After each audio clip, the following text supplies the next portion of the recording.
Mas eu já pegaria, então, já essa provocação do Marcelo, né? Ele está comentando a respeito de facetas que ele comentou sempre, positivas e negativas, por exemplo, né? Em relação à aplicação da inteligência artificial, da própria quimiometria, etc. E aí eu poderia começar com você, Marcelo. Fica à vontade de dar uma explanação em relação a isso, dessas facetas negativas e positivas que você comentou aí na sua introdução. O que você acha que seriam pontos positivos em relação a toda essa aplicação, e principalmente se a gente pensar em inteligência artificial, né? E pontos negativos também, só para a gente começar a esquentar o motor. Tá? Obrigado pela pergunta, Zé, se pode estender aqui para os colegas também, né? Primeiro, Lógico, eu pretendo vontade, aqui trazer algumas referências, né? Até, se for o caso, até acho que tem alguns artigos, né, que discutem isso especificamente. Mas eu queria começar mencionando que na semana passada, o Roda Viva, o programa da TV Cultura, ele trouxe, eu assisti depois, né?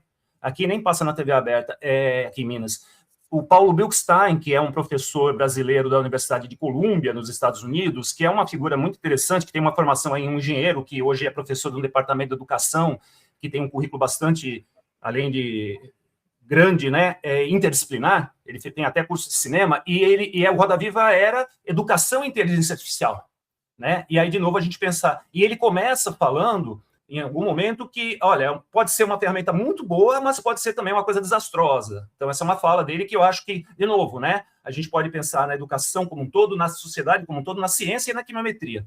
E aí, evidente, tem os perigos que a gente sabe, né, do mundo que a gente vive hoje, que você vai fornecer para os alunos, por exemplo, pedir uma atividade, uma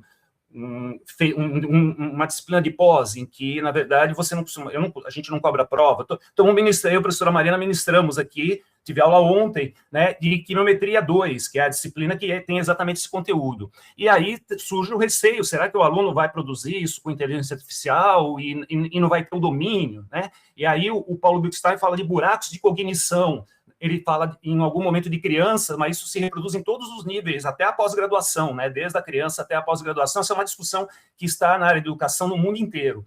E aí, na quimiometria, existem coisas específicas. Então, voltando à minha pesquisa, né? O PLS, que é, vamos dizer assim, o que mais, na minha opinião, e o PLS inclui, né, quantificação, e o PLS-TA, que a busca inclui, que é a classificação que hoje talvez seja o método mais citado, mais usado em quimiometria. E aí aumentou 700% em 4 anos, e esse ano já superou o ano passado também, continua essa inclinação da curva. E isso representa inovação? Eu acho que em grande parte não. Em grande parte é um fetiche, né? Assim como o termo machine learning. E vamos lembrar que esses termos já estavam presentes nos primeiros artigos da quimiometria lá nos anos 70. Tem depois mencionar aqui, o professor Paulo Oliveri, da Universidade de Gênova, tem um artigo que, na verdade, é um newsletter de divulgação, em que ele aborda isso. Em algum momento ele fala assim, não, os quimiometristas mais experientes têm um pouco mais de parcimônia com, né, a citação desses termos, e isso é o termo que ele usa, né, pessoas mais novas ficam mais entusiasmados. Mas o fato é que eu diria até, eu arriscaria que a maior parte dessas citações estão fazendo a mesma coisa que se fazia, mas simplesmente está se colocando a palavra. E o que tem de novidade?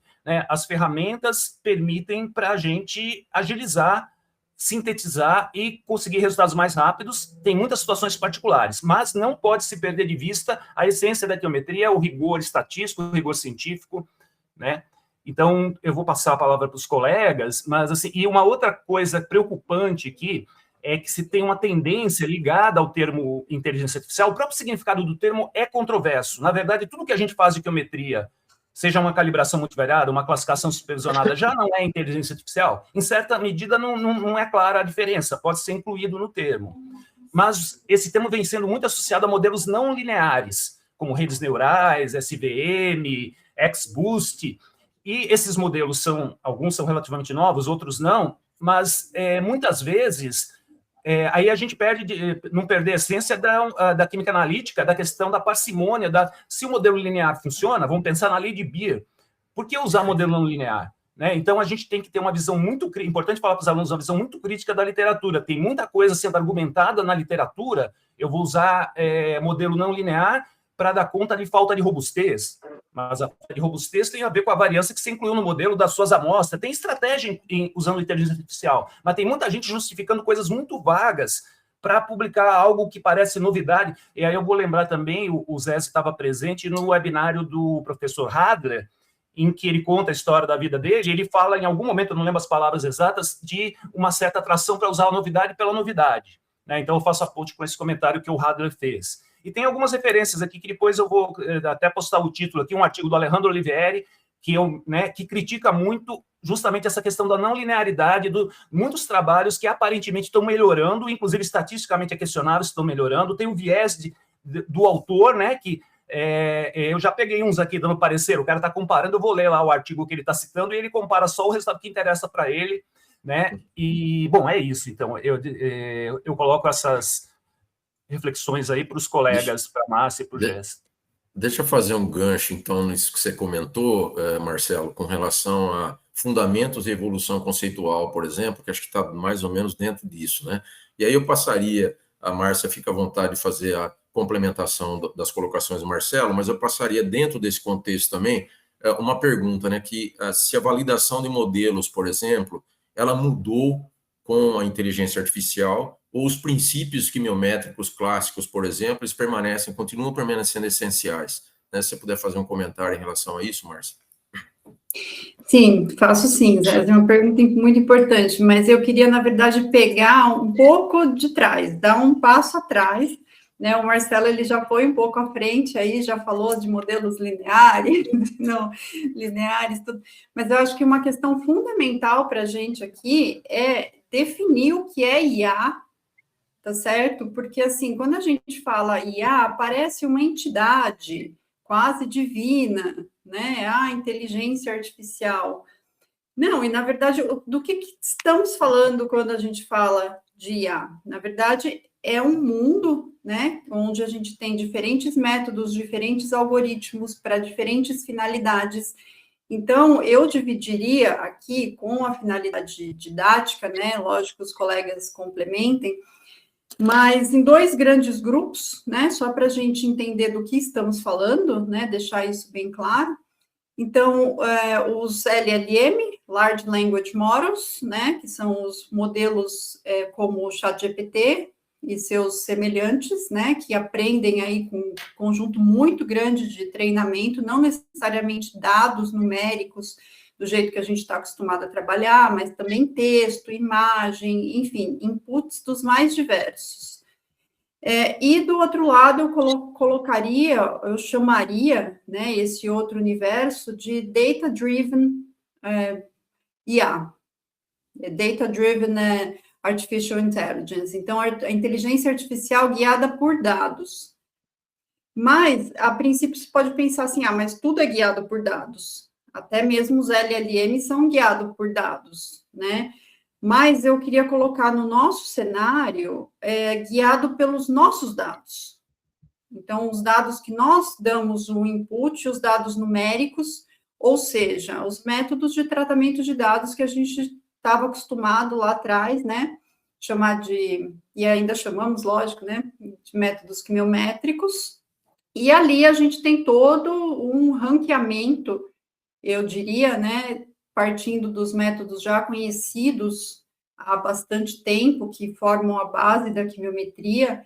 Então, se a gente pensar PCA, PLS, PLS-DA, KNN, e assim por diante, né? Então, isso a gente já conhece há bastante tempo, tem os seus usos, vai continuar tendo, sem dúvida nenhuma, a gente pode falar disso depois, e, ao que me parece, que está sendo chamado de inteligência artificial hoje, dentro desse universo, são alguns outros métodos que conseguem lidar com não linearidades, que conseguem lidar com um conjunto maior de dados. Então, se a gente pensar, por exemplo, em redes neurais, em SVM, em uma série de outros métodos que nem sempre trazem uma modelagem explícita, né, do jeito que... Esse é um outro assunto que a gente pode conversar depois, essa questão de modelagem explícita, não explícita, né?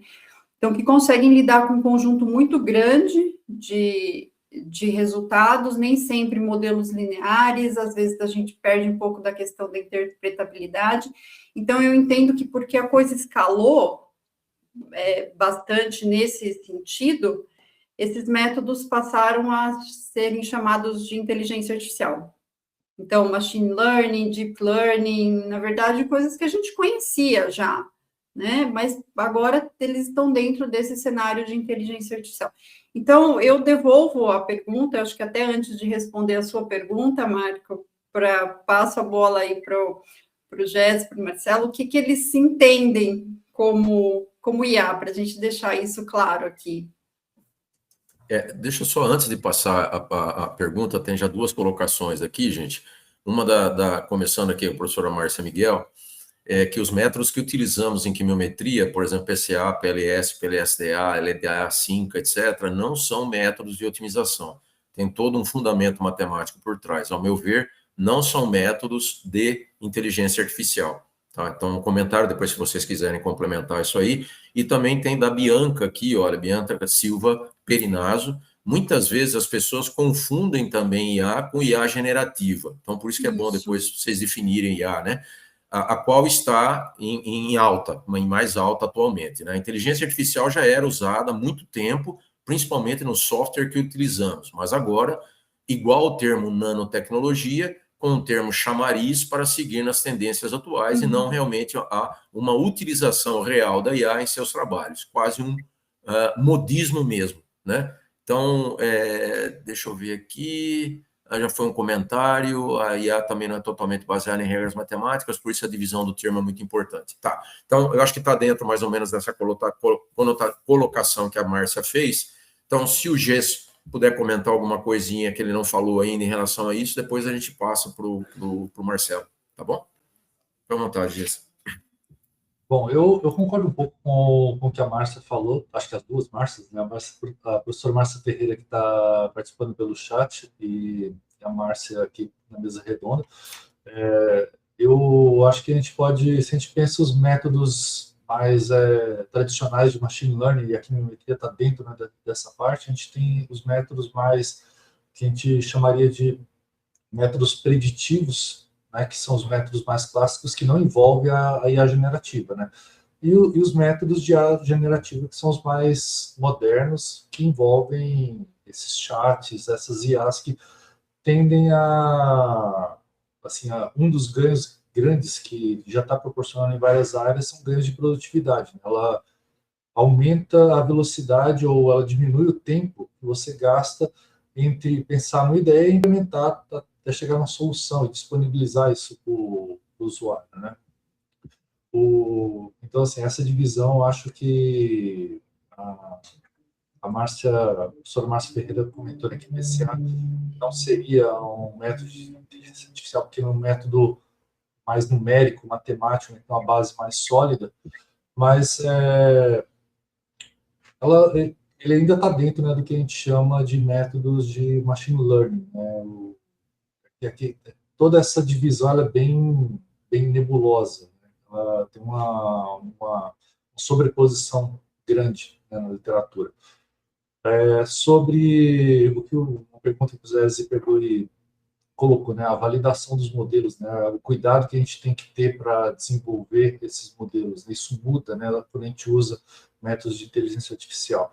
Na minha opinião, uma ou outra figura de mérito pode até mudar a maneira de a gente calcular, precisar de alguma adaptação no cálculo, mas a ideia de validação não muda, né? A ideia é sempre você provar que o seu modelo ele atende o propósito para o qual ele foi pensado, né? Então, e essa ideia não muda quando você usa ou não usa IA, né? A IA ela pode até facilitar como você planeja os experimentos para desenvolver, validar, como escolher as amostras, ela pode te ajudar a organizar as ideias e, com isso, facilitar a execução, mas a maneira que você vai validar os cuidados, isso não muda, né? Tem que ter uma validação independente, eu acho que é mais crucial até quando a gente usa esses métodos, né?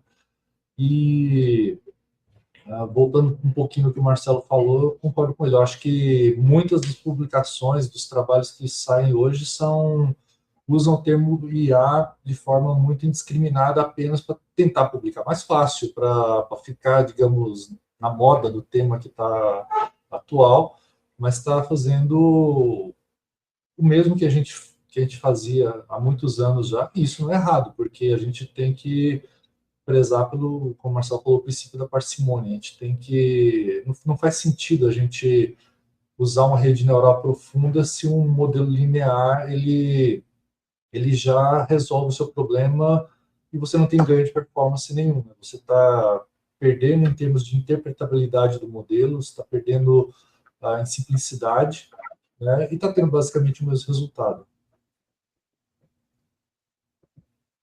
Perfeito, Gess. Obrigado pelas colocações. Eu acho que é importante, né, essa questão, às vezes, entrar num modismo, né, só para dizer que foi bem colocado pela Bianca aí a questão de nanotecnologia. A gente também pode citar aqui ciências ômicas, né? Está muito em moda hoje, etc. e tal. Enfim, então a gente precisa evitar um pouquinho isso e tentar classificar de maneira mais adequada o que realmente é, né, inteligência artificial e o que é métodos quimiométricos, etc. e tal, tentar não confundir muito esse tipo de coisa. Eu entendo que algumas áreas podem até permear, né, dentro dessa questão de inteligência artificial.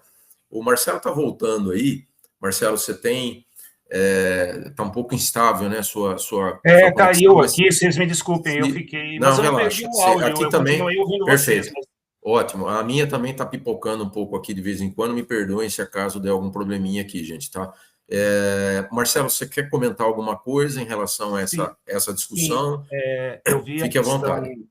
Agradecer as questões, professora Márcia e a Bianca, né? Eu não conheço, Bianca, mas isso. eu li aqui, agradecer as questões. É o seguinte, eu concordo parcialmente com a professora Márcia, a questão, porque eu acho que existe uma fluidez no uso do termo, né? E aí eu queria sugerir de novo, tem um artigo aqui do BRJAC, do professor José Manuel Amigo, da Universidade de Bilbao, né, que é nosso colega aqui, né? E foi durante 8, 10 anos professor da Universidade de Copenhague, que é talvez o maior centro de quimiometria no mundo, né? E que ele justamente discute os termos, né? É um artigo, inclusive, eu acho que foi sob encomenda, acho que o BRJAC pediu para ele escrever, né? Não é exatamente uma revisão. E aí eu concordo um pouco, tem até uma figura que define os termos, machine learning, né? E, por exemplo, em algum momento do artigo ele fala, na verdade, em relação a machine learning, não a inteligência artificial. O que é machine learning? De certa forma, tudo que se faz em quimiometria pode ser enquadrado, tudo não, né? TCA não seria machine learning porque não tem etapa de treinamento, mas tudo supervisionado. Um método de classificação supervisionado, um método de calibração multivariada, que também é supervisionado, seria machine learning. Isso é polêmico, o uso do termo. E aí, de novo, né, eu acho que é um consenso aqui, pelo que eu percebi, existe claramente, para mim, um fetiche. Eu estou usando a palavra fetiche no sentido marxista, né? Fetiche da mercadoria, no caso, fetiche do termo. Então, eu vou colocar isso... eu fiz uma outra pesquisa aqui que foi curiosa. Os quimiometristas... eles estão citando o termo inteligência artificial? Então, eu procurei nós 3 aqui, tá? A Márcia, eu acho que tinha um artigo, eu tinha 2 e o Gess não tinha nenhum. Né? E aí eu procurei os nomes mais relevantes da quimiometria, em Rasmus Bro, Roma Tauler, os editores-chefe do Chemolab, o Federico Marini, da Universidade de Roma, e o do Journal Chemometrics, o Cyril Huckbush, da Universidade de Lille. E 0, 1 ou 2. Acho que o José Manuel Amigo tinha 3. Sendo que um deles é esse aqui, do BRJAC, que é para discutir Então, assim, os quimiometristas mais relevantes, eu estou citando João Califas, dos Estados Unidos, eu procurei o nome deles combinando com inteligência artificial e é residual. 1, 2, no máximo 3, alguns 0. Se eu não me engano, o Cyril Huckbush, editor do Journal Chemometrics, nunca publicou um artigo usando o termo inteligência artificial. Editor-chefe. Então, eu acho que isso é um aspecto muito relevante. Agora, de novo, né, professora Márcia, eu estou com um artigo aqui de revisão que eu li esse artigo ontem, é de um pesquisador muito relevante na área de Raman, chama Thomas Bockritz, da Universidade de Jena, na Alemanha. Chama Trends in Artificial Intelligence, Machine Learning and Chemometrics Applied to Chemical Data. E esse artigo conclui no final que quimiometria é parte... Ele tem a frase na conclusão, né? Quimiometria é parte da inteligência artificial, inteligência artificial é parte da quimiometria. Não estou dizendo que eu concordo totalmente com ele, né? Isso, eu concordo com a ponderação que a professora Márcia fez. Mas isso, da maneira que está sendo abordado na literatura, se a gente fizer um levantamento, é fluido. Você vai encontrar pontos de vistas, né, diferentes. E aí o importante, principalmente se a gente pensa no público de alunos para formação, né, de não perder de vista o rigor estatístico, o rigor químico, modelos não lineares, eu acho que é um ponto muito importante aqui, porque grande parte do que se denomina inteligência artificial está ligado a modelos não lineares, redes neurais, SVM, eles são de mais difícil interpretabilidade. Então, a gente não pode perder de vista o químio da quimiometria, né? O que diferencia a quimiometria é que você tem um conhecimento químico, porque, lógico, que eu posso ter estatísticos com conhecimento mais aprofundado, mas se eles não conhecem química, eles não são quimiometristas, né? E aí a gente sabe que também um outro polo que eu acho negativo existe um fetiche muito grande hoje com a questão da publicação, né? A gente sabe que muitas vezes você tem um volume de publicação e que vai perdendo rigor, isso acontece em grupos, acontece com muita gente, e aí vai um pouco nessa direção, né? Muitas publicações, essa coisa meio de oba-oba. Então, não percam de vista. E aí, alguns problemas que essa abordagem das novas tecnologias trazem já existiam antes, porque quando você vai olhar para o mais feijão com arroz, PLS, PLSDA, até PCA, é fundamental interpretar os modelos. E muita gente já não fazia isso em artigos publicados nas melhores revistas. E a inteligência artificial ela vem acelerar esse processo um pouco. De repente, se eu estou usando PLS, o revisor vai me dizer que não tem novidade disso. Então, eu vou usar uma rede neural, que tem vários tipos de redes neural diferentes, novas. Rede neural já não é uma coisa nova, mas existem novas redes neurais. E eu vou vender essa originalidade. Mas essa originalidade se justifica, né, sendo que eu estou modelando uma análise, eu trabalho muito com análise de alimento, né, normalmente isso não são sistemas, o que demandaria ferramentas mais sofisticadas para extração de informação, né, que realmente a inteligência artificial me permitisse extrair uma informação que eu não extrairia.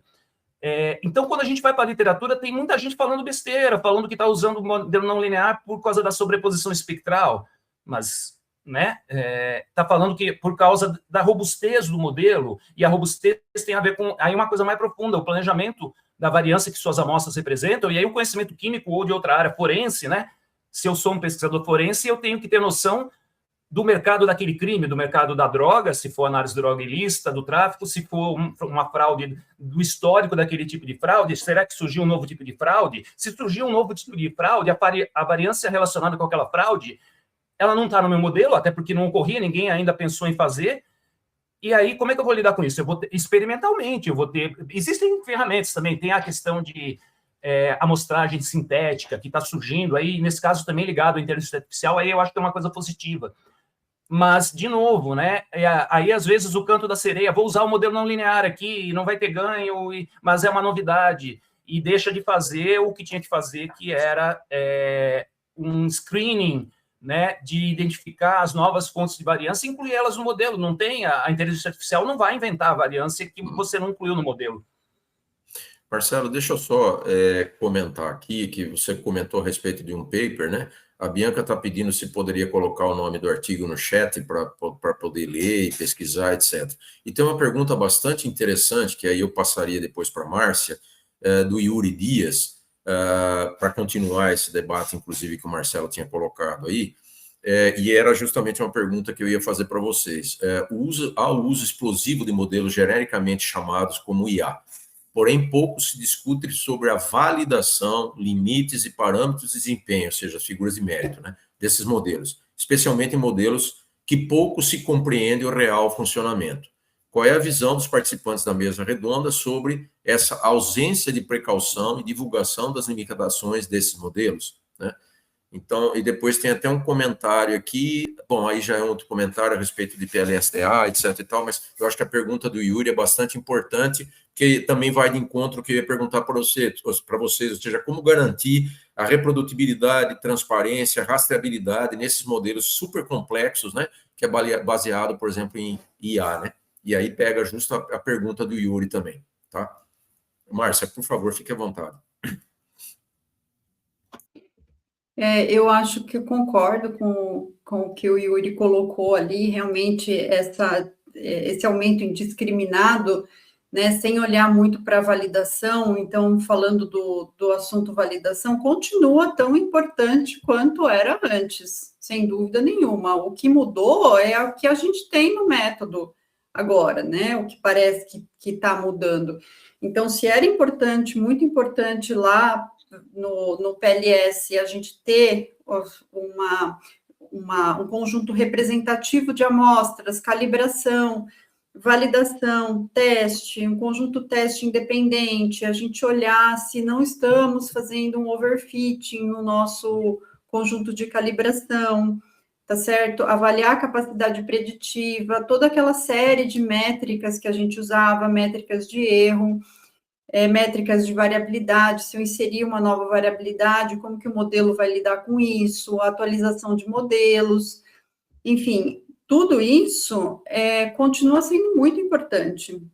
Só que o que acontece? Agora, lógico, isso, né, foi adaptado no cenário de que se você estiver usando, por exemplo, uma rede neural, você vai precisar falar e olhar para a questão de otimização, ajuste de hiperparâmetros, tá certo? Então, a gente tem algumas outras métricas, mas que, na verdade, a gente já tinha lá atrás, dependendo do método que a gente usava, tá certo? O que me preocupa um pouco nesse momento, assim, é que métodos, né, e modelos que não são interpretáveis, métodos, digamos assim, que não são interpretáveis, que a gente pode chamar aqui, entre aspas, de caixa preta, né, eles ressurgiram, eles voltaram aí para o cenário, né, de tratamento de dados com um outro olhar. Então, antigamente, porque, assim, as redes neurais, por exemplo, elas não emplacaram, digamos, na área farmacêutica, que é uma área que eu tenho mais contato, né, justamente por conta da questão de interpretabilidade, de a gente não saber o que está acontecendo ali dentro, a gente tem as entradas e tem as saídas, tá certo? E isso, aí a gente já entra em outra questão, né, que é a questão um pouco de aspectos regulatórios, quando usar um método, quando usar outro, mas, enfim, o que eu quero dizer é o seguinte, hoje em dia parece que isso não é mais uma questão, né, então entrou, saiu, a previsão foi adequada, acabou, então conseguiu prever bem ali, né, tá ótimo, meu método tá validado, entre aspas. Então, toda essa parte de olhar para a validação de modelos, vamos chamar aqui de machine learning, hoje em dia, pode ser que ela esteja um pouco mais esquecida, né, no sentido de, preveu bem, está validado, mas não, a gente precisa olhar para todas as métricas que a gente olhava anteriormente, e também para a qualidade de dados, né? A qualidade de dados, entrando no assunto de rastreabilidade, é fundamental, continua tão importante quanto, né? Então, tem aquela máxima em quimiometria, né? Garbage in, garbage out, né? Então, se você coloca dados ruins como entradas, você não vai ter um resultado bom, e isso continua valendo sem dúvida nenhuma. Então, pensando nessa questão de rastreabilidade, a gente precisa olhar para a qualidade dos resultados originais, a gente vai precisar continuar olhando para a questão de pré-processamento, o que eu estou usando de pré-processamento? Então, não é simplesmente pegar o dado e jogar ali numa rede neural e um método de machine learning, esperar que saia um resultado excelente, ótimo, adequado, né? Então, esse eu acho que é um pouco do risco do que está acontecendo hoje em dia com a disseminação desses métodos, né? De não se olhar para a validação e não se olhar para a qualidade dos dados. E também colocar um pouco sobre a transparência no processo de modelagem. Então, assim, o máximo possível de informações sobre qual método você está usando, quais são os parâmetros, que software, que algoritmo, que versão, que tudo que você está usando, para que a outra pessoa possa conseguir reproduzir isso, né, de maneira adequada. Márcia, obrigado pelas colocações. Antes de passar para as colocações por Gies também, tem aqui uma afirmação da professora Márcia. Na grande maioria, os métodos quimiométricos são fundamentados em SVD, que é o Singular Value Decomposition, que é um método de decomposição de matriz de álgebra linear, e não tem a ver com treinamento ou otimização, não vejo ligação com o IA. Então, é só uma colocação que ele fez aí. Também, o Stefan Watkins está comentando aqui, bom dia, geralmente é preciso ler o código pelo menos em parte. Muitas vezes trata-se do mesmo software base, com 10 linhas alteradas ou de pequenos scripts que dependem de bibliotecas já estabelecidas. De fato, parece haver uma falta de conhecimento sobre como funciona o software que as pessoas incorporam ao seu próprio código, né? Então, retomando isso, se há falta de conhecimento, quer dizer, nem as pessoas que estão operando o software sabem direito como é que ele trabalha, né? Como é que a gente consegue garantir essa questão de rastreabilidade, de reprodutibilidade, de transparência, etc., dos dados que são gerados via inteligência artificial, por exemplo? Tá? Só provocativo um comentário, tá? Fica à vontade. Então, eu acho que a questão é assim, quando os dados, eles, na sua grande maioria, pode ter até estratégias que mesclam dados experimentais com dados simulados, virtuais, ou que são gerados para tentar aumentar um pouco a representatividade, mas a origem sempre é experimental. Então, eu acho que o início sempre, como a Márcia falou, é a gente prezar por ter dados bons. E essa questão de esses 3 aspectos que você levantou, né, reprodutibilidade, rastreabilidade, eles são aspectos que independem do uso de IA. Né? Então, o que garante reprodutibilidade? É você ter uma descrição objetiva, bem detalhada de como o experimento foi executado e fazer testes interlaboratoriais. Se você não tem procedimentos padronizados e testes interlaboratoriais, você não garante reprodutibilidade. Então, não é a ferramenta de IA que vai trazer isso para você. Você tem que ter esses cuidados, né, de ter procedimentos bem padronizados, questões instrumentais bem padronizadas, e ter o cuidado, se você quer implementar aquele método de maneira ampla, tem que ter estudo interlaboratorial. Né? Então, esses aspectos de validação, eles independem do uso de IA. E pode até, como eu falei, ajudar você a planejar melhor essas coisas, mas não muda como você vai executar, no fundo. Né? E como a Márcia falou, se você tem dados ruins, né, garbage in, garbage out, se por acaso você tem dados ruins, aí você joga num modelo mais tradicional, LS, às vezes até no SVM, e continua tendo resultado ruim. Aí você joga numa rede neural profunda, começa a ter resultado melhor, a pessoa deveria ter um mínimo de bom senso de desconfiar. Será que realmente esse modelo vai funcionar depois? Né? Porque o risco grande da gente usar esses modelos de machine learning ou de inteligência artificial ou redes neurais profundas é sempre o sobreajuste. Né? Se por acaso a gente sempre está tendo resultado ruim, aí a gente vai para um modelo de uma rede neural profunda, começa a ter resultado bom, ok, pode ser que tenha uma não linearidade, que esse modelo está conseguindo modelar melhor agora e por isso está melhorando, mas a gente sempre tem que estar com o senso crítico ligado e pensando, olha, será que realmente isso esse modelo está bem melhor mesmo? Será que não está sobreajustado? E daí a gente, antes de publicar o artigo, antes de ir soltar fogos falando, resolvi meu problema, eu tenho que olhar para a minha validação. Olha, eu tenho um conjunto representativo para validar? Às vezes a pessoa jogou 80 amostras para treinar um modelo e está com 20 só para validar, e às vezes 20 que ele selecionou de uma maneira não muito adequada. Aí às vezes é um modelo que está direcionado para o setor mais, por exemplo, do agro, e ele treinou com uma safra e quer aplicar para as próximas safras. Será que vai funcionar? Não é melhor eu pegar uma segunda safra totalmente independente para poder testar para ver se vai funcionar mesmo? E daí volta na questão da validação que o Yuri falou. Né? Eu acho que, assim, se a gente for olhar na literatura, e até nas conferências da área de química analítica, quimiometria,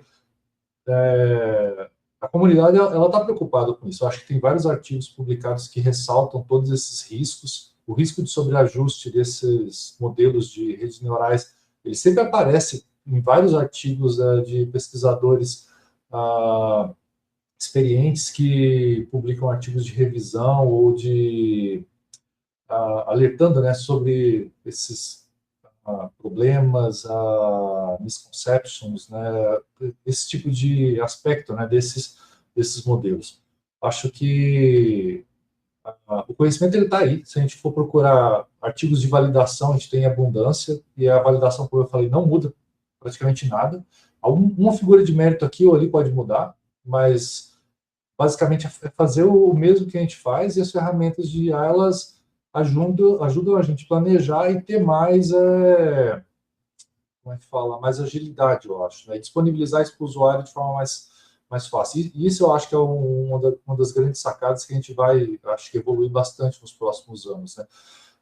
Tem muitas áreas que não aplicam quimiometria porque não entendem direito como o modelo foi criado, como as saídas podem ser interpretadas. E hoje a gente está vendo as ferramentas de IA, a gente criar agentes de IA que podem fazer interpretação de espectros, que podem disponibilizar, digamos, resultados dos modelos de forma mais simples, podem até gerar templates de reports da análise já meio que pré-preenchidos. Só que isso gera um grande risco, né? Que a professora Márcia até comentou agora no chat, né? Que a formação dos nossos alunos, se eles não se preocupam em ir para os fundamentos, entender bem os fundamentos, a gente começa a ficar muito mal acostumado a ter tudo pronto e não saber os fundamentos. Aí, quando aparece uma amostra que tem algum aspecto diferente, pode ser um outlier,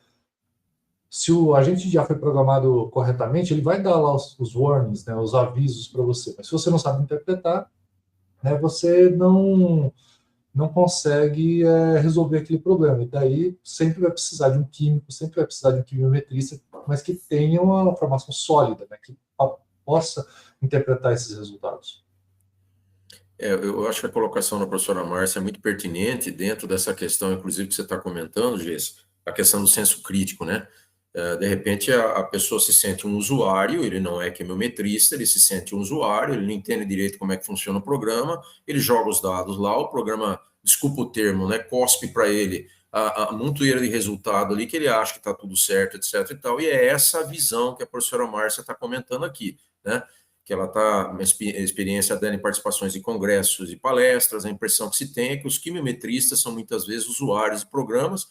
E eu iria até além, quer dizer, ainda os quimiometristas, pelo menos, têm uma ideia de como é que pode funcionar, etc. A gente que não é quimiometrista, eu não me considero nem de longe quimiometrista, né? A gente é um usuário, né? Muitas vezes está mexendo, aparentemente, com uma caixa preta, né? Essa questão. E aí, são usuários de programas e pacotes já prontos, sem saber realmente o que se passa, né? Sem ter, ao menos, uma visão geométrica de uma análise de componentes principais. Por exemplo, os usuários de software metabolômica, realmente, que aí se gera uma quantidade de dados enorme, né, que tem que ser tratado, e aí ou via quimiometria, ou via inteligência artificial, ou via programação, etc. e tal, enfim, né? Então, como é que vocês veem o ensino da quimiometria a esses novos alunos? Aí a gente já entra, inclusive, em relação de integração do conhecimento químico com essa questão quimiométrica, com essa questão de inteligência artificial hoje, etc. E aí eu passaria um pouquinho a bola para o Marcelo.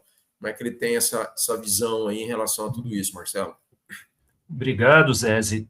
Deixa eu particionar aqui meus comentários. Primeiro, algumas pessoas pediram, eu coloquei aqui algumas referências que eu mencionei, eu coloquei aqui no site. Depois, eu queria agradecer a professora Patrícia Valderrama, que eu não conhecia aqui, mas o Analytical Science não é uma revista científica, é um newsletter, mas eu coloquei aqui um artigo de opinião do Paulo Oliveira, ela colocou aqui um do Rasmus Bro, eu vi só o título, eu achei, vou querer ler, esse Rasmus Bro é um nome fundamental, né? Excelente, isso aqui eu vi a primeira, né? Not conflating, ele está indo na direção de não associar a inteligência artificial com quimiometria, eu li só o título. Mas eu concordo com a professora Márcia Ferreira inteiramente. Por acaso, professora Márcia, eu fiz a disciplina da professora Márcia, né, assim como com o Ronei, com muita gente, né, então tem a ver com a minha formação, eu concordo inteiramente, e a gente deu aula, eu falei ontem, foi antes de ontem, na verdade, eu e a professora Mariana, a disciplina aqui, a gente começa a disciplina com uma aula sobre o histórico, o que é e qual é a história da quimiometria, os módulos, né? Depois uma revisão de estatística, depois uma revisão de álgebra linear. Então, no começo do curso, eu terminei a revisão de álgebra linear, 2 aulas, e eu gastei 2 aulas praticamente, álgebra linear e essa para chegar no SVD. Explicar SVD não é simples. E o SVD é a alma, que a Márcia mencionou, do PCA, e o PCA vai servir, né? Se você vai dar uma aula de PLS, você não tem como explicar PLS sem explicar PCA antes, né? O GES mesmo tem experiência, a Márcia também, né? Vai dar um curso de calibração multivariada, você tem que falar, PCA não é calibração multivariada, mas você tem que falar, que senão você não consegue explicar o PLS. Então, essa formação é fundamental para nossos alunos, né? Assim como a estatística e o conhecimento químico, né? Isso é fundamental. E aí os riscos são muitos. O Gés mencionou alguns, a Márcia já mencionou aqui, são muitos. Se a gente pensa todo fetiche com modelos mais sofisticados e a gente pensar muita coisa que é feita e, de novo, como químicos analíticos, tentando se encaixar dentro da lei de Beer, que muitas vezes é plenamente possível, não tem por que ir além. E a consequência de tentar ir além é justamente, você falou, desculpa usar o termo cuspir, vamos usar o termo geral, que é caixa preta, né? A caixa preta cospe o resultado. Caixa preta é um termo, black box vem da computação, que é você usar um método, um modelo estatístico, não só em química, em que você não tem noção dele, né? Então, isso é uma coisa que se fala muito, e aí a gente entra, eu faço a ponte com a discussão sobre IA e sociedade, IA e educação. Vamos formar alunos que não têm o domínio em todas as áreas e que vão usar ferramentas, e é bom se a ferramenta me dá um resultado rápido, né? Mas o risco do entusiasmo excessivo com essas ferramentas é eu implantar uma sociedade que vai perder o rigor em geral. Isso é uma visão... Tem uma visão extrema positiva, a visão extrema negativa, né? Uma sociedade em que os alunos vão se formar sem conseguir fazer, sem ter as habilidades intelectuais mínimas, porque eles vão estar acostumados desde criança, em todos os níveis, a clicar botão. Você sabe, eu fiquei chocado o dia que eu descobri a questão, né, de cola, vamos falar, eu não sou nem tão preocupado com isso, mas que você aperta um botão, fotografa uma prova e te dá a resolução inteira. Não é da questão, é da prova. Se você botar as questões todas na mesma folha, um aluno pode colar com uma dinâmica que isso... Eu não sei, há um ano atrás, quando eu descobri isso, outro dia uma professora estava dando prova aqui, e aí uma voz metálica estava dando a resposta da prova, porque o aluno esqueceu de desligar o celular e estava colando, e a voz... olha só, uma situação surreal, a voz... E aí a gente tem histórias, na USP, o relato de um colega aí, que tinha um aluno com óculos da Meta. Eu já vi relato em outro lugar que o aluno está usando uma caneta que, né, que já dá a resposta para ele. Então, tudo isso é o lado positivo e negativo. Voltando para a validação, né, a gente tem que ter muita visão crítica. Isso é o mais importante para falar para os nossos alunos. Buscar os fundamentos, buscar o rigor e, por outro lado, ter uma visão crítica da literatura. Os quimiometristas têm conflito com os metabolômicos, aí a maneira que eles usam alguns métodos. O Rasmus Bro foi no Congresso de Metabolômica em Praga no ano passado e apresentou um banner negativo, criticando uma das principais aspectos, a falta de validação em muito trabalho da área. Gerou polêmica nas redes sociais, na era das redes sociais, né? No mesmo dia foi parar na rede social isso já, né? No caso era o LinkedIn, né? Então, assim, olha só, outra visão crítica.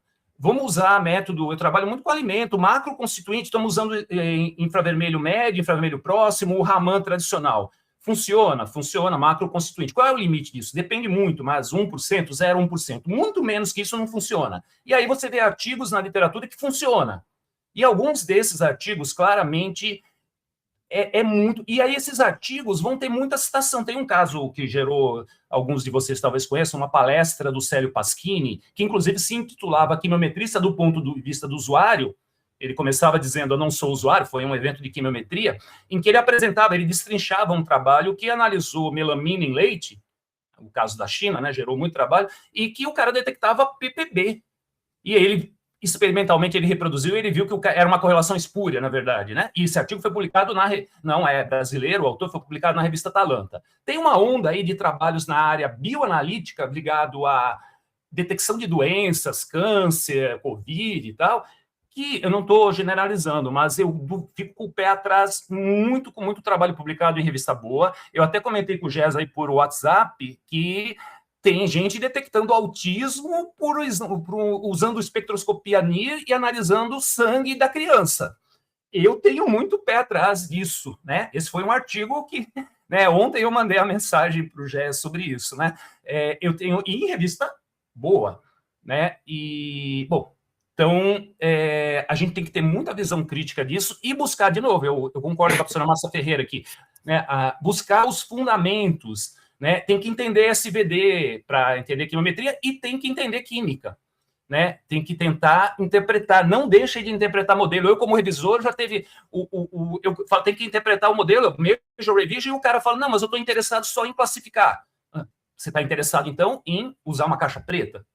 E, assim, né? A corroboração sistemática do conhecimento, né? Eu detectei a doença numa amostra de sangue, né? O indício, um biomarcador. Então, mas qual é o parâmetro que me permitiu? Qual é o vetor informativo do meu modelo quimiométrico que me permitiu fazer uma inferência mínima, né? Tá usando vibracional, não é muito seletivo, mas é uma corroboração e é multivariado. Você junta muita corroboração, você vai, né? Vamos lembrar que a ciência, o artigo, eu li um influencer que eu gosto aí da área médica, que fala coisas sensatas, a ideia, o artigo escreveu, provou. Não, a ciência nos aproxima, ela não prova, né? A prova é o conjunto de muitos tijolos aí.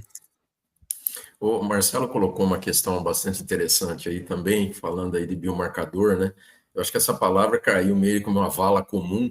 Qualquer coisa que é diferencial hoje virou biomarcador, né? Para realmente ser um biomarcador, quer dizer, o estudo clínico, etc., quer dizer, ele precisa ter tantas etapas, quer dizer, e virou uma palavra meio, hoje que é também esses jargões aí, né, como nanotecnologia, que a gente falou aqui, ômicas, etc., enfim, inteligência artificial.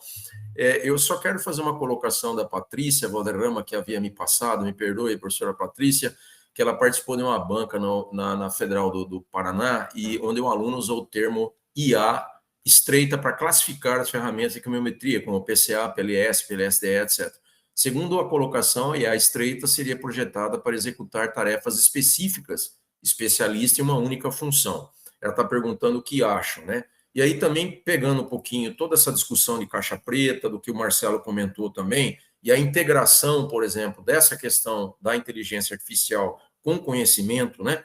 Então, até que ponto, por exemplo, a automação baseada nessa inteligência artificial, que a Patrícia está discutindo aqui se isso seria ou não inteligência artificial, por exemplo, ela pode substituir ou apenas apoiar, por exemplo, a tomada de decisão do químico bioanalítico, do químico analítico, etc. e tal. E aí eu passaria, não sei se a Márcia está me ouvindo aí, aqui congelou um pouquinho a imagem dela.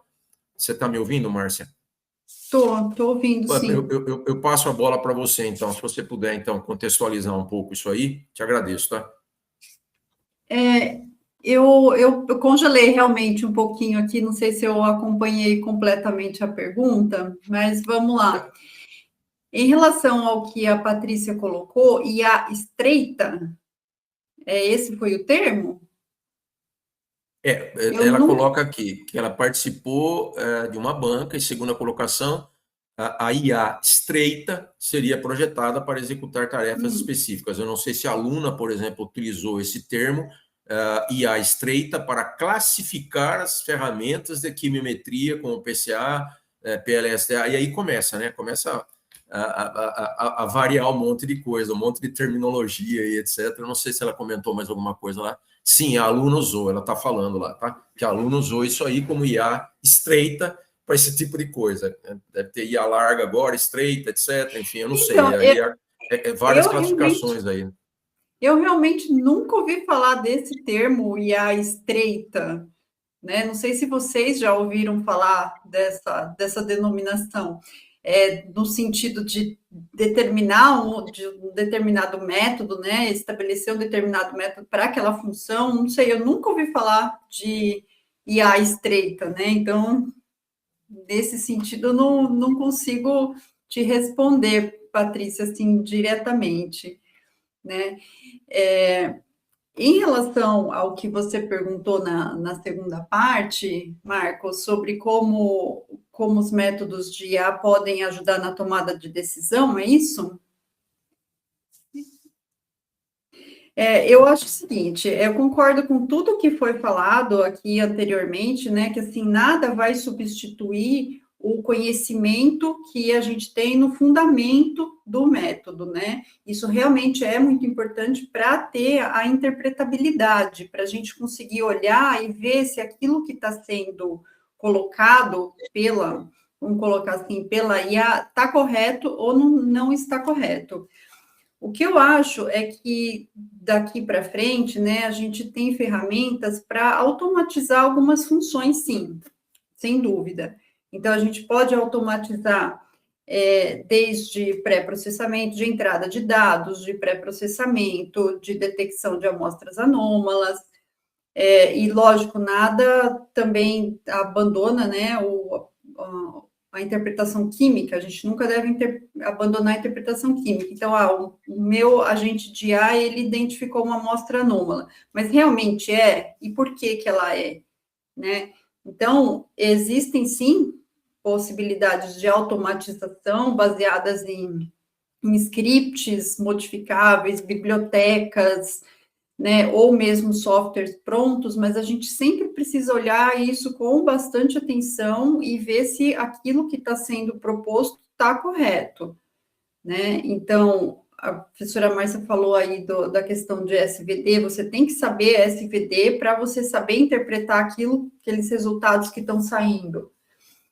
Quando eu dou, por exemplo, o curso de planejamento de experimentos, eu sempre ensino os alunos a calcular graus de liberdade, de tudo, para que eles olhem para as métricas de somas quadráticas, métricas quadráticas que saem, para entender se está certo aquele cálculo, né? Então, é importante, sim, sem dúvida, a gente buscar ferramentas, ainda mais quando você está num cenário, assim, de big data, de muitos dados, de metabolômica, de que você precisa sistematizar e tratar muitos dados, algumas etapas você pode automatizar para auxiliar, lógico, o seu trabalho, a tomada de decisão e tudo, mas nada vai substituir a sua interpretação. O que eu falo para os alunos, né? Às vezes o resultado deu ali, né? Você fez tratamento de dados, deu um resultado que você não esperava. A culpa é de quem? A culpa é do software, a culpa é sua que não interpretou direito os dados. Sinto informar, mas a culpa é sua que não trabalhou direito os dados, não interpretou, não olhou, né? O software aceita qualquer coisa, ele faz qualquer cálculo. E mesma coisa, né? Se a gente automatizar com agentes de IA, ele vai executar, ele vai simplesmente executar, né? Eu acho que nada tira a nossa responsabilidade de ter o conhecimento e de fazer a interpretação daquilo que está saindo. Minha opinião. Eu concordo plenamente, Márcia. Num outro ângulo, por exemplo, quando a gente dá aula de instrumental, eu sempre comento com os alunos, né, gente? A gente é químico analítico, a gente tem que olhar os dados por cima, né? Porque o equipamento foi feito para produzir dado, quer dizer, se esse dado está correto ou não, aí, por exemplo, os softwares, computadores, etc., foi feito para produzir dado, né? Então, se eles estão corretos, quer dizer, é óbvio que vai depender da expertise da pessoa que está olhando, né? E justamente eu acho que é isso que a Márcia já comentou lá no início, né? A questão dos quimiometristas, e principalmente eu fico até preocupado bastante dos não quimiometristas que usam a quimiometria como uma ferramenta, né? Então aí é pior ainda, quer dizer, eu acho que sempre deveria ter alguém da quimiometria junto com essa pessoa, e eu levo aqui uma colocação da Liliane Catoni, que ela comenta a respeito das colocações do Marcelo, que foi excelente as colocações, e ainda deve-se considerar as questões ambientais gravíssimas envolvidas no uso da IA. Imagina só você tirar conclusões ali que não tem absolutamente nada a ver, o que isso pode acarretar em termos ambientais, por exemplo, né? Então, essas interpretações que aí a gente vem, a integração com o conhecimento químico, né? E o conhecimento também quimiométrico, que eu acho que é super importante nesse aspecto aí, né? Deixa eu ver se tem mais algum comentário aqui, gente. A Evelyn, deixa eu ver, desculpa, a Júlia, quais os cuidados que o pesquisador deve ter ao inserir seus dados experimentais em inteligência artificial para processamento de dados em termos de vazamento da propriedade intelectual e quebra de sigilo de patente? Eu não sei se alguém tem alguma experiência em relação a isso, né? Se alguém quiser levantar a mão aí, ou por favor, eu não sei se alguém pode responder essa pergunta da Júlia, que é bem pertinente, sem dúvida, né? Então, fiquem à vontade aí, se alguém quiser responder, ou se não puder, vocês puderem depois anotar essa pergunta e enviar para a Júlia, né? Mas fiquem à vontade, se alguém tem algum comentário para fazer em relação à colocação dela, que aí já tem que ver com quebra de sigilo de patente, com propriedade intelectual, etc. e tal. Se alguém tem alguma experiência em relação a isso, gente. Não? Então, Júlia. Oi, pode falar, Marcelo. Não, eu não tenho experiência específica, mas, assim, essa questão de que num mundo totalmente conectado, que você tem um celular que tudo que você procura está registrado pela Meta, ou você usa a inteligência artificial do Google ou do ChatGPT, então você tem um problema geral nisso, né? Assim, existe uma perda de privacidade, aquela história de você usa o celular e ele sabe o que você procura e aparece. Já tive experiência, não sei, a gente tem que questionar isso, mas que ele está falando no telefone de que um determinado problema de saúde e aí aparece a propaganda sobre aquele problema de saúde para mim no Instagram, né? Eu acho que não é coincidência. Então, eu acho que essa preocupação, né? Você vai inserir seus dados numa inteligência artificial e, evidentemente, existe um mecanismo em que aquilo não se torna mais sigiloso, até quando isso pode resultar num problema concreto, eu não sei, né? Mas o risco existe, né? A perda do sigilo é consequência do mundo que a gente vive, desses mecanismos, né? Não tem como fugir disso. Na realidade, o Kleber também fez uma resposta à pergunta dela, né? Que seria só usar modelos de IA localmente no seu computador, né? Alguma coisa nesse sentido. Podem comentar, por favor. Eu ia comentar nesse sentido mesmo, né? Eu sei que o ChatGPT e outros programas, né, algoritmos semelhantes, outras IA semelhantes ao ChatGPT, elas têm essa proteção de dados que você consegue... Isso eu acho que travou de novo. Não, estou te ouvindo bem, Márcia. Estou te ouvindo, Márcia. Eles têm um sistema de proteção de dados que você pode desabilitar a comunicação externa e o uso dos seus dados para treinamento de modelos externos, né? Então, nas configurações, tanto de ChatGPT, quanto de Gemini, de Cloud, enfim, mas são IAs baseadas em LLM, né? Large Language Models, não são IAs do que a gente usa no nosso mundo da quimiometria.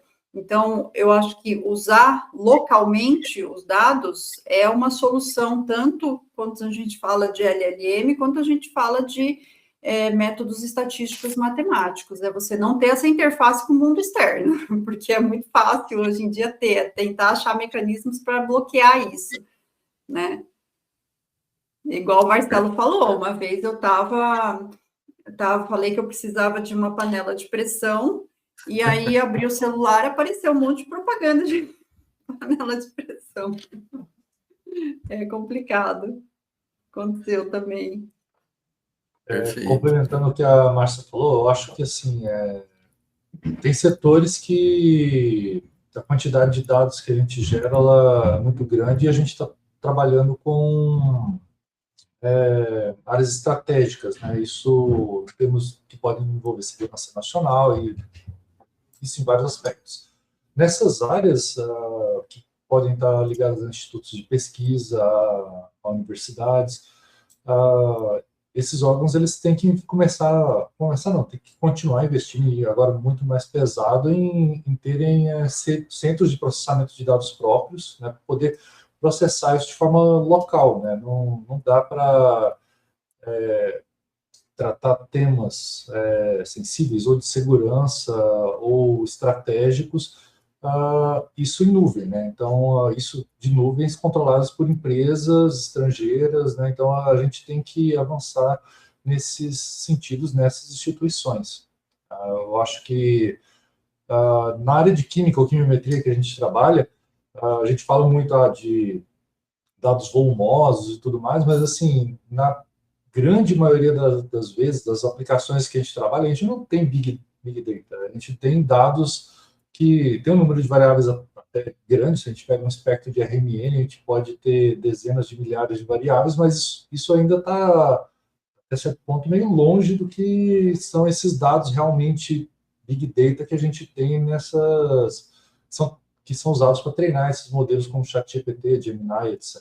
Então, a capacidade de processamento que a gente precisa para tratar dados da área de química, né, do nosso objetivo principal, a gente ainda consegue fazer processamento local com servidores, com computadores comuns, digamos, com uma configuração um pouco melhor, ou servidores que não são tão difíceis, né, de acessar dentro de universidades. Então, é algo que eu acho que a gente tem, na nossa área, a gente ainda consegue fazer isso, né? Na área de teórica, eu acho que eles estão, eles sempre tiveram uma preocupação maior em clusters e tudo mais, porque eles precisam mesmo de um processamento um pouco maior mesmo. Mas voltando um pouquinho no assunto, né, sobre a questão de formação, né, eu acho que sempre teve uma preocupação muito grande, isso assim, ao longo da evolução nossa, né, de instrumentação, das pessoas ficarem com medo de serem substituídas por máquinas, robôs, etc., né? E aí a IA meio que está continuando isso, né? As pessoas com medo de serem substituídas por esses agentes de IA, e eu acho que o ponto-chave sempre foi a gente prezar por ter uma boa formação, né? A professora Márcia se preocupa com a parte de formação dos quimiometristas, e assim, é um desafio grande a gente tentar não abrir mão dos fundamentos das nossas aulas e continuar tentando incorporar essas ferramentas novas, né, para não ficar só nos fundamentos, né? Então, o tempo de aula que a gente tem é curto e o número de ferramentas que a gente tem para mostrar só aumenta.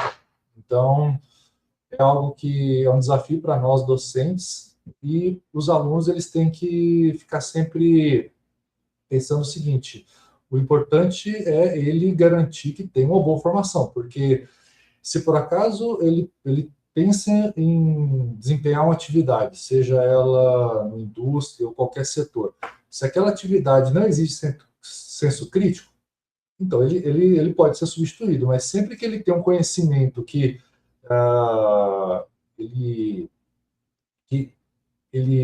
digamos, é um processo, é uma atividade que exige senso crítico, exige que a pessoa observe os resultados, tenha digamos, sempre a gente vai precisar fazer uma curadoria de dados, olhar para os resultados e observar isso de uma maneira crítica, né?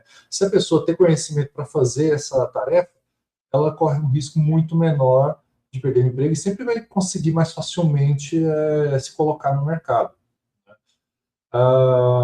Aí, assim, só porque a gente falou tanta coisa, né? Aí a gente tem muita coisa para falar, né? Eu queria só citar um exemplo de como eu estou vendo essas ferramentas de ajudando, né, isso, empresas e ter uma relação mais dinâmica, né, entre empresas e entre usuários finais, né?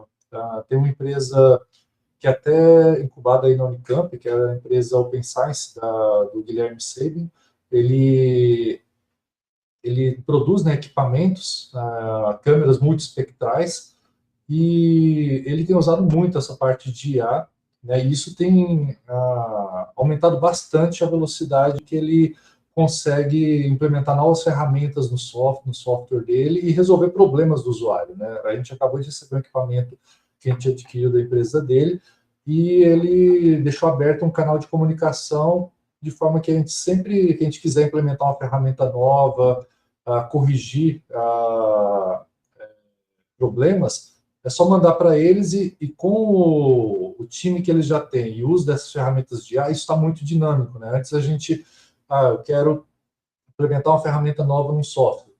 Eu tinha que esperar uma nova versão de um software, meio que a boa vontade de uma empresa para fazer isso, e já com essas ferramentas está muito mais rápido.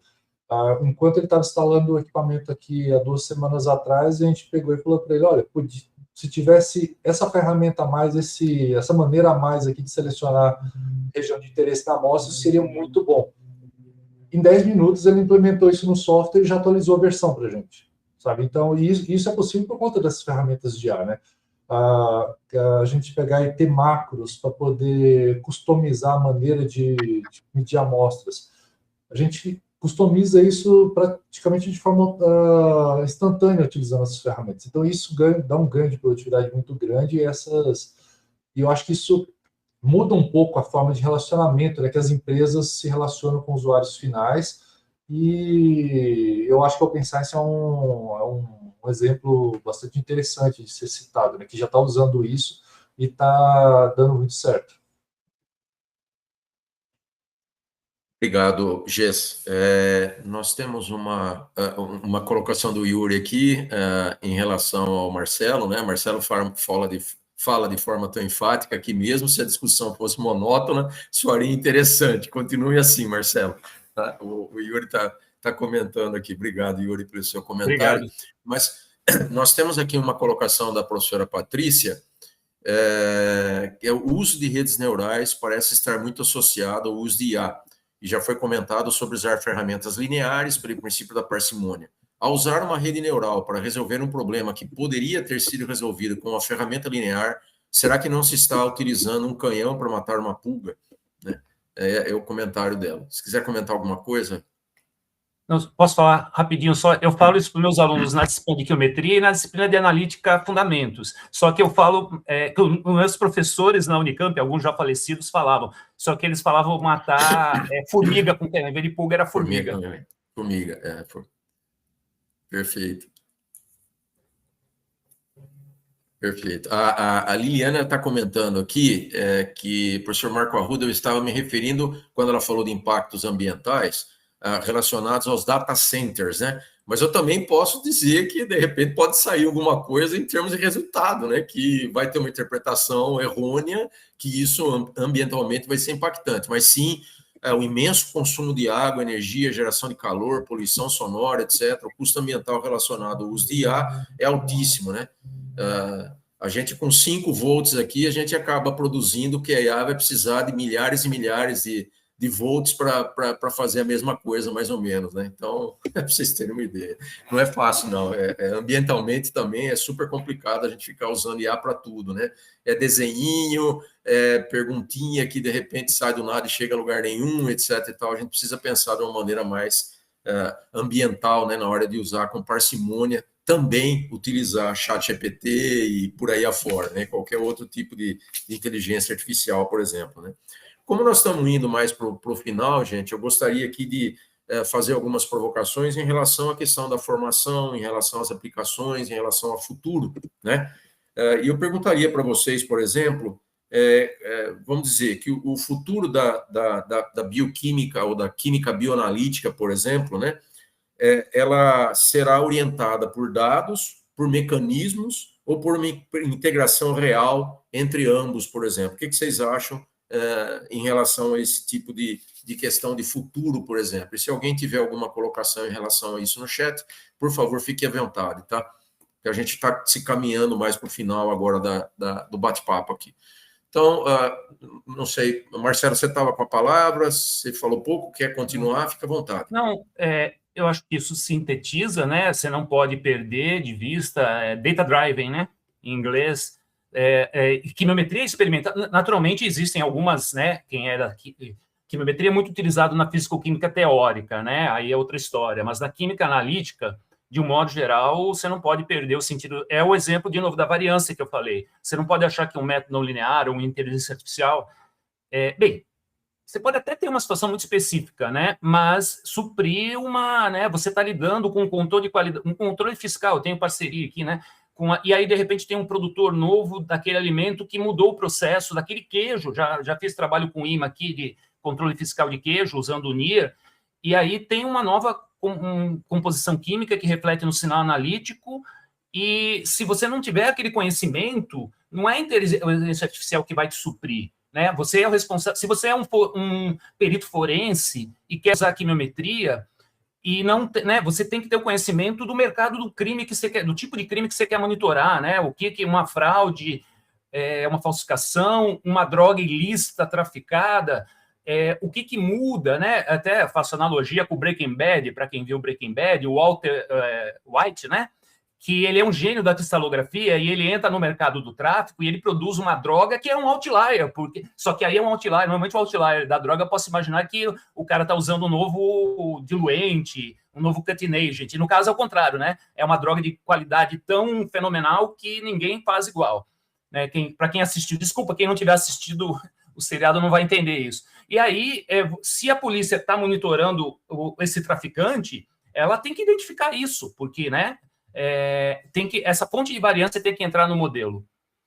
Deixa eu dar umas pinceladas só sobre o que o Jess falou. O Guilherme sabe, é importante destacar que ele fez doutorado com o Ronei também é oriundo lá do nosso grupo de pesquisa, né? Eu acho o Guilherme, eu gosto muito de conversar com o Guilherme, eu acho ele um cara muito inteligente, e está fazendo um trabalho, e isso é uma coisa que não tinha na minha época, pessoas com doutorado, com formação, que estão na iniciativa privada. No caso dele, é uma empresa spin-off que está vendendo produtos e serviços para a gente. Na verdade, eu não trabalho com imagem hiperespectral, mas o GES, o Douglas Bardin, meu colega aí da Alimentos na Unicamp, que estão usando essas ferramentas, né? Então, tem uma importância na pesquisa. Eu tive o cuidado de conversar com algumas pessoas com doutorado, uma ex-aluna minha que está no Rio Grande do Sul, em empresa multinacional, e eu ouvi exatamente isso, né? Aí tem a preocupação com o sigilo, né? Que já foi perguntado aqui, e essas pessoas me disseram que estão usando em grandes indústrias, pessoas com doutorado em quiliometria estão usando inteligência artificial para expandir, para sistematizar, para ganhar tempo, mas sem perder de vista o conhecimento que elas têm, né? Então, isso só reforça essa experiência que eu vi. Eu acho que tem uma massa crítica mínima em relação eu terminei o doutorado em 2004, né? Na minha época, acho que não tinha, e mesmo assim, ainda, eu acho que até pensando em termos de país, precisa expandir essa massa crítica, né? Porque aí, quando a gente pensa na iniciativa privada, utilizar os modelos quimiométricos, vão ter outras dificuldades além da que a gente já viu. E, finalmente, a questão da Liliane Catoni, que foi a professora aqui da UFOP, né? Eu pensei nisso, até ia te falar, ela acabou esclarecendo aqui, né? Eu imaginei isso, que ela estava se referindo à questão do impacto ambiental que os data centers geram. E aí eu extrapolo isso, né? Na inteligência artificial como um todo, tem uma questão, o Gé já mencionou perda de emprego, tem uma questão de alienação do trabalho. A perda de emprego vai ser inevitável no mundo que a gente vive, né? O Paulo Bilkstein, lá no Roda Viva, falou: a gente não pode ser ludita, né? Os luditas que quebravam as máquinas no século XIX. O novo sempre vem, Belchior, né? Os historiadores falam muito isso. Não tem, por mais crítica que seja a visão da inteligência artificial, não tem como ter uma posição, analogia aos luditas no século XIX, né? Vão quebrar as máquinas, né? Por um lado é inevitável, por outro lado tem que ter a visão crítica para tentar, nesse enfrentamento, aproveitar o que é bom.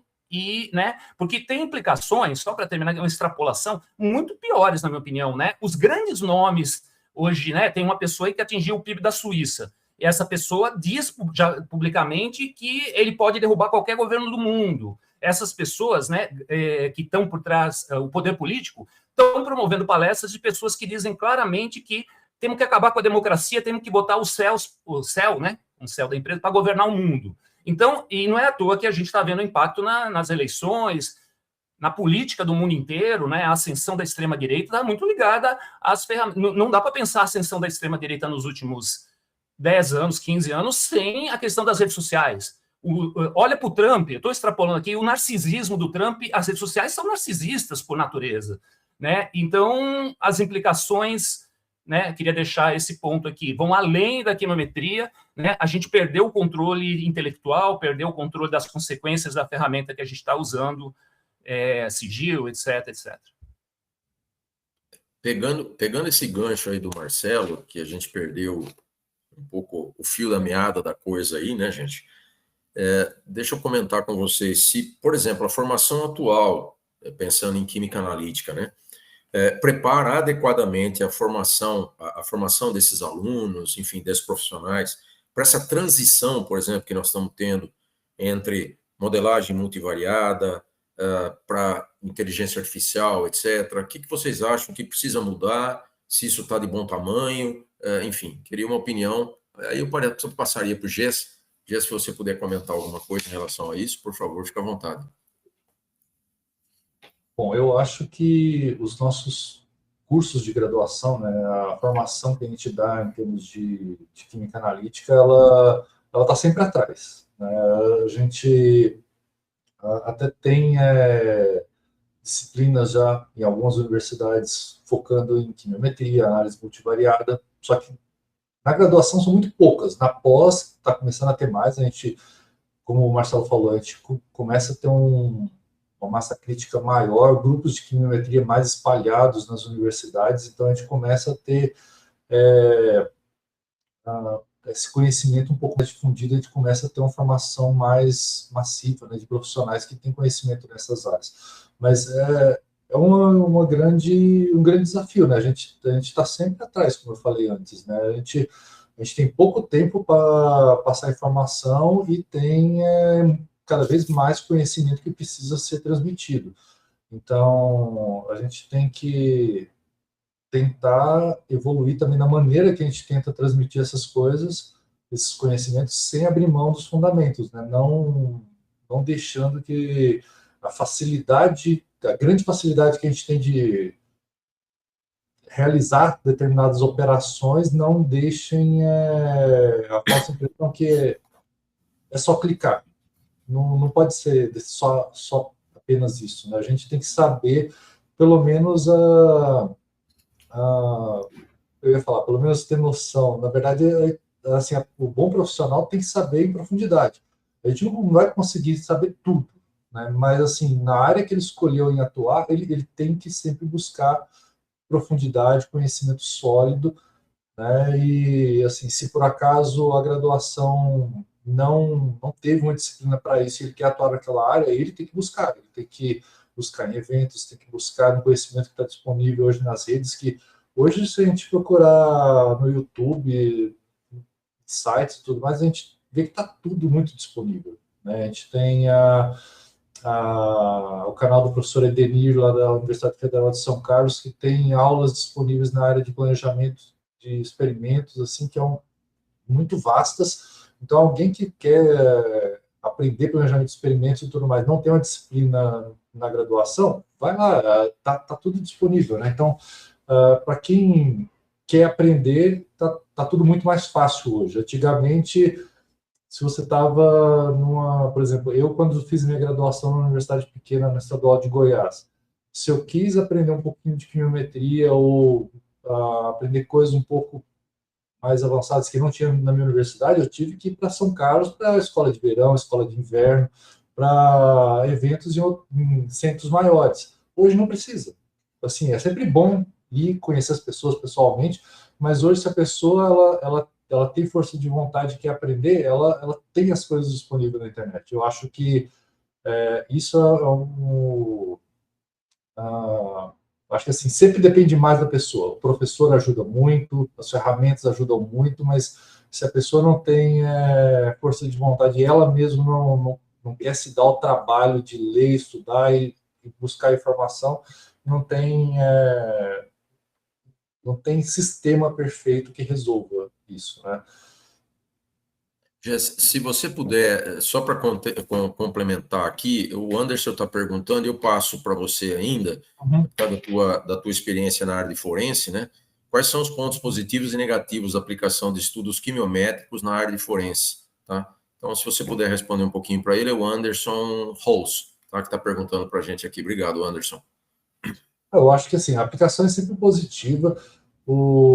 A gente tem situações forenses onde os métodos tradicionais muitas vezes não resolvem, né? Então,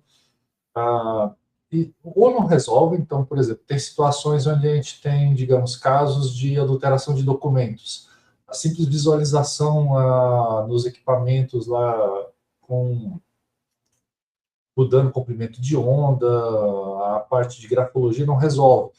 E aí métodos multivariados ajudam, né? Então, assim, a gente sempre pensar que a gente começa do simples e vai para o mais complicado. Aí a quimiometria ajuda a solucionar esses casos mais complicados e ajuda a gente conseguir aplicar ferramentas mais simples, né? Usar instrumentação portátil e tudo mais. O risco de aplicar isso está em tudo que a gente já discutiu, né? A gente tem que sempre ter uma pessoa crítica olhando para o resultado e preocupado em entender, né, aquilo lá. Não olhar apenas o número, né? Olhar o contexto, né?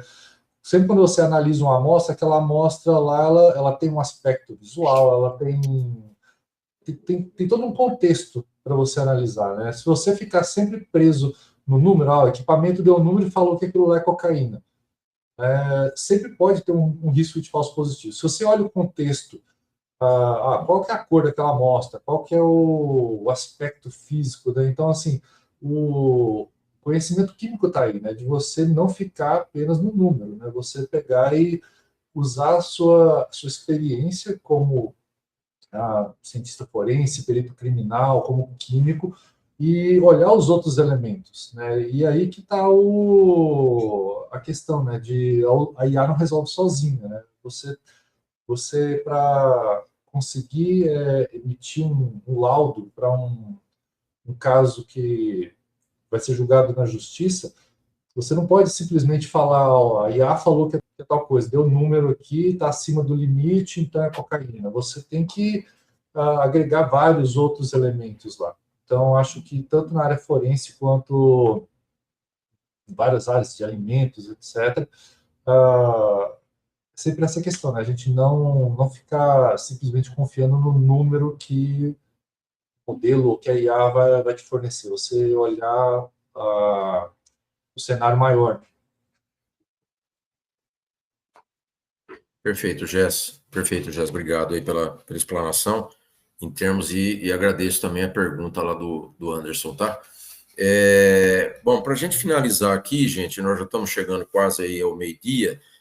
O papo está muito bom, né? Mas cada um tem suas atividades agora, depois do almoço também, etc. Enfim, eu gostaria de fechar uma última pergunta minha aqui, pelo menos, né? Depois, se tiver mais alguma outra do chat, a gente vai tentando contextualizar tudo isso aí. Eu passaria a pergunta para a Márcia, né, Márcia? O que você acha? Quais áreas, por exemplo, dentro da química analítica ou de uma maneira geral, né, o que você pensa, que pode ter maior potencial de impacto, por exemplo, com a inteligência artificial nesses próximos 5, 10 anos, por exemplo? Eu entendo que é mais uma visão, né, uma opinião mais própria sua, etc., mas com a tua experiência dentro da área, por exemplo, o que você acha em relação a isso aí?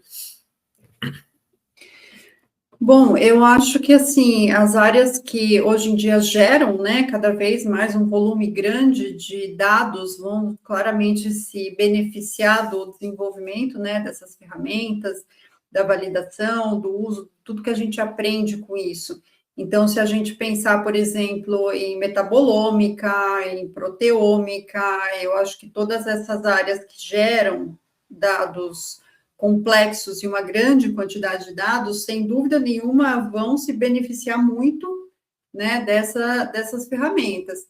Assim como também controle e monitoramento de processos, eu acho que também é uma área que gera uma quantidade muito grande de dados, e pensando num cenário assim, industrial, já fazendo um gancho, né, com o que o Marcelo falou também, a questão de variabilidade de dados de entrada. Então, por exemplo, num cenário de P&D, né, de desenvolvimento em uma determinada indústria, a gente tem, muitas vezes, no monitoramento de processos, a gente tem um volume grande de dados, tem uma variabilidade grande de materiais, de matéria-prima, de variáveis de processo, de muitas variáveis, né, que nem sempre a gente consegue modelar bem com modelos lineares, né? Eu vivi isso quando eu estava lá na indústria farmacêutica, a gente conseguia usar a PLS até determinado momento,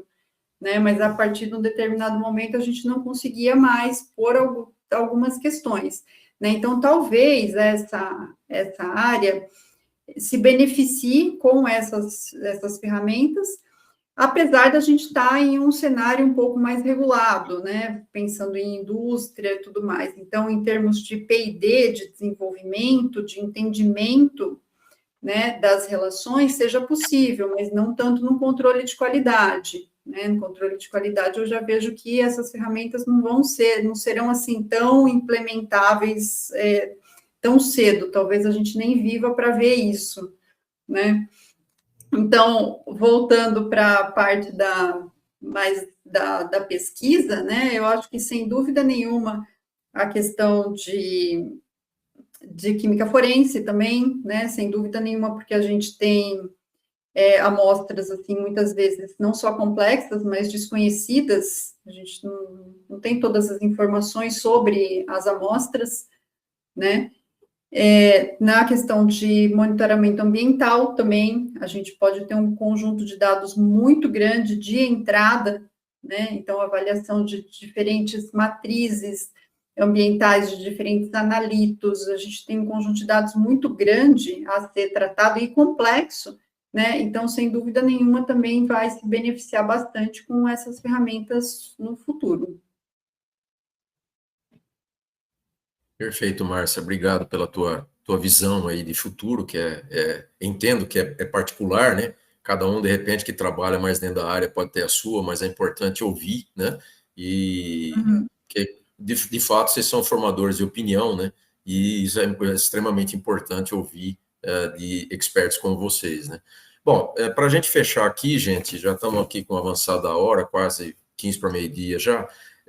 Eu pediria, então, para vocês fazerem as considerações finais, começando, então, com o professor Gess, depois eu passo para o Marcelo, depois eu passo para a Márcia, para a gente finalizar, então. Tá? Por favor, Gess. Então, só antes, complementando um pouquinho Lógico, fica à vontade. A questão que você fez para Márcio, eu acho que, assim, algumas áreas que eu acho que a gente vai ver uma evolução grande, eu acho, nos próximos anos. A parte de interpretação espectral, eu acho que vai crescer muito. A gente vê os equipamentos hoje, por exemplo, CG massa, EC massa, né?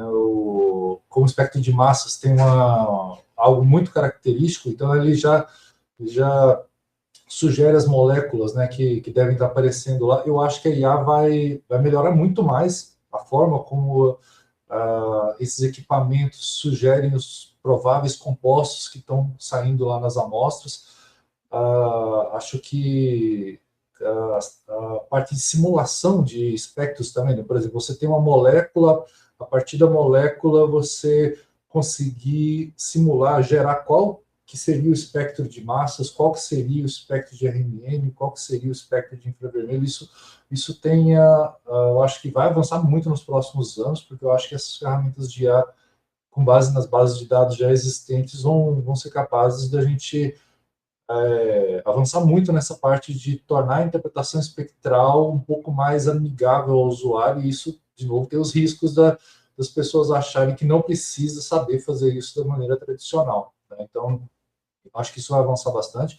Aquela relação usuário com o desenvolvimento de softwares, eu acho que vai avançar muito, né? Você tem o exemplo da empresa do Guilherme, eu acho que o avanço de softwares, assim, a gente vai ter algo também bem mais dinâmico agora, e disponibilização dessas ferramentas de forma mais amigável. Aqui na Polícia Civil do Distrito Federal tem um perito lá que hoje ele faz doutorado em Ciência da Informação aqui na Universidade de Brasília, não comigo, né, na área de Sistema de Informação, e ele está fazendo um trabalho muito bom lá na Polícia Civil, porque ele está programando agentes de IA para poder usar métodos multivariados, né, e aí desde modelos mais clássicos como o PLS, a classificação, reconhecimento de padrões, até redes neurais, para resolver problemas na área forense, e esses agentes já dando praticamente um laudo, já meio que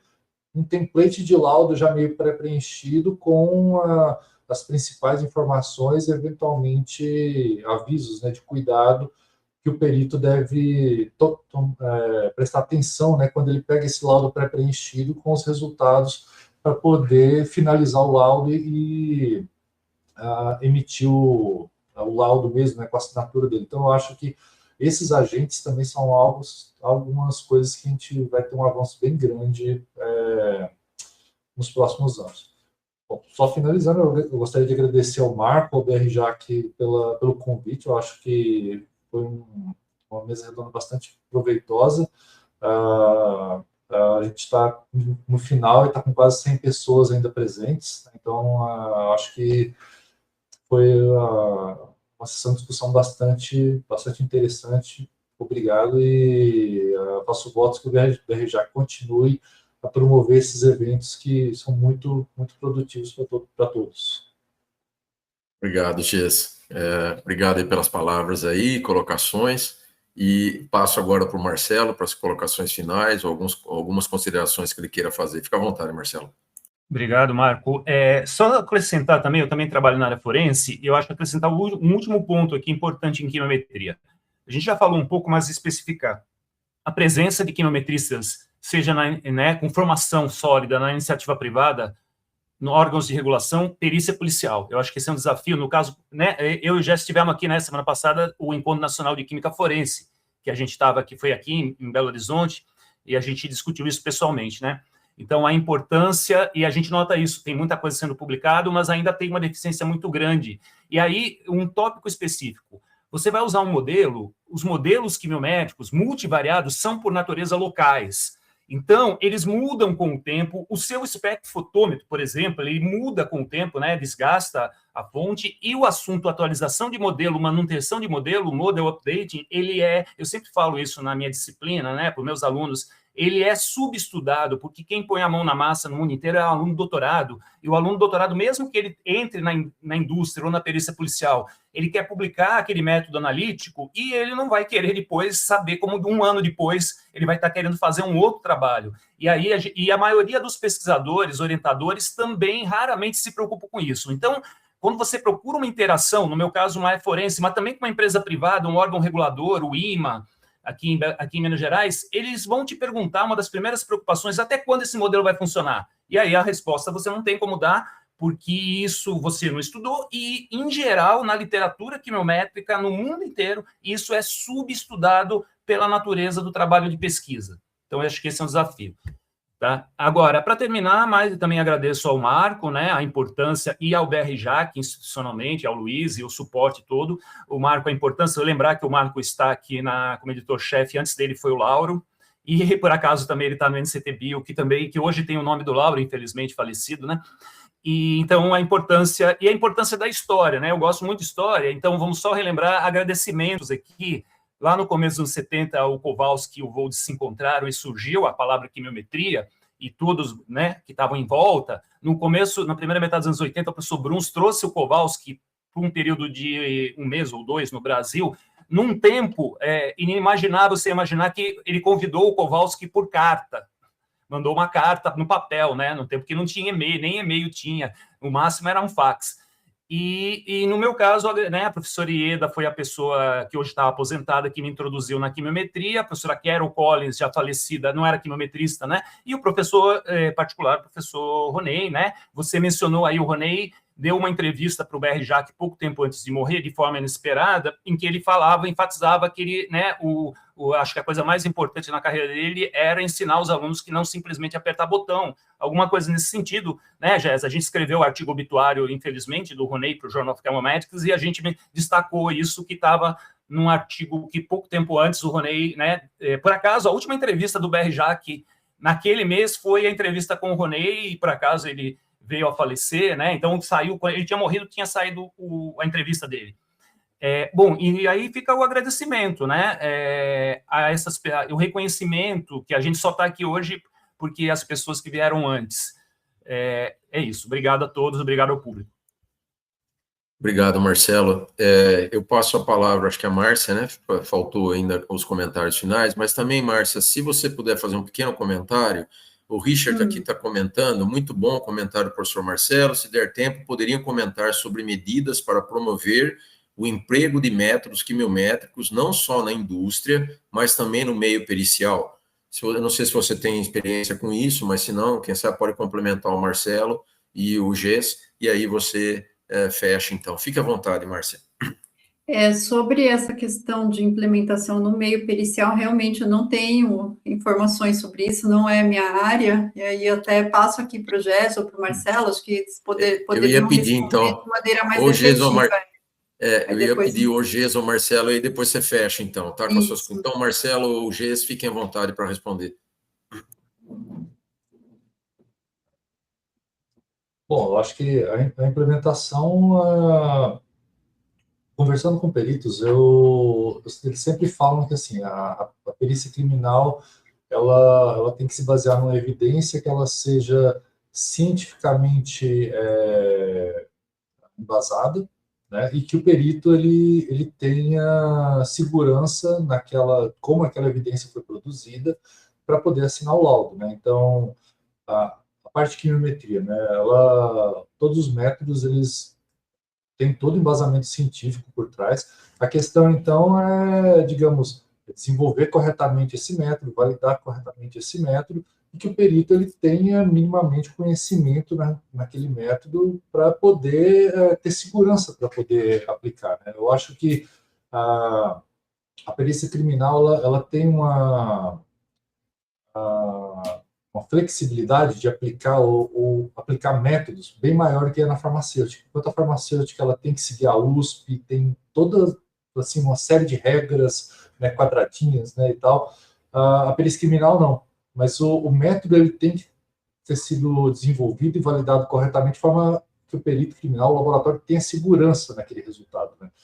E, de novo, o profissional tem que ter conhecimento, né, naquilo lá. E por isso que a gente destacou aqui que essas ferramentas de alas podem ajudar, né, porque elas tornam aquele método um pouco, assim, a ferramenta de ala pode fazer com que o método ele se torne uma caixa preta, ou pode fazer com que essa caixa preta se abra um pouco mais, sabe? As ferramentas de alas podem também ser utilizadas no sentido de tornar esses métodos um pouco mais transparentes, mostrar isso de forma um pouco melhor. E, assim, os últimos avanços que a gente tem em IA, por exemplo, encoders, transformers e tudo mais, uma das críticas que a gente sempre fez à rede neural é que os parâmetros da rede é muito difícil de interpretar. Os transformers, que foi uma das últimas evoluções que a gente vê nessa parte de IA, justamente tentam criar por mecanismos de atenção, escolher quais os melhores variáveis, digamos assim, uma das maneiras de escolher variáveis, ou dar pesos um pouco mais transparentes, né? Então, aí eu ampliei um pouco mais a resposta, na verdade, mas eu acho que a aplicação da quimiometria, na área forense, ela parte disso. Eu acho que, assim, nunca vai fugir da pessoa ter que ter uma formação, conhecimento naqueles métodos. Obrigado, Gess. Marcelo, você quer complementar alguma coisa ou podemos passar para a Márcia? Fique à vontade. Muito rapidinho, né? Só o que o Gess falou, vai usar a rede neural, pelo menos para seleção de variáveis. Eu li isso em algum artigo. Né? Pelo menos, já que a rede neural não permite interpretar, pelo menos junta um método que tem utilidade, que leva a parcimônia, né? Modelo com menos variável, pelo menos para seleção de variáveis. Só para responder o Richard, né? Que perguntou aqui, minha opinião, visar quimiometrista dentro da Polícia Federal.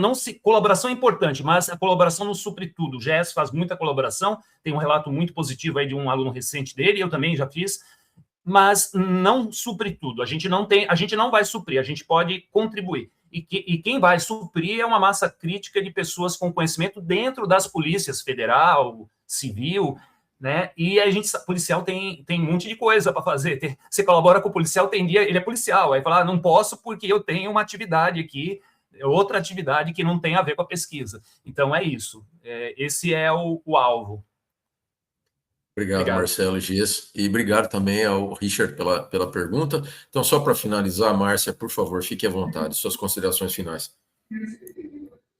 Bom, assim, só, né, dando uma geral, o que eu acho? Eu acho que nós, como docentes, como pesquisadores, a gente está sempre correndo atrás, né? A gente está sempre correndo atrás de nos atualizarmos, de desenvolvermos ferramentas, métodos melhores para atender às necessidades.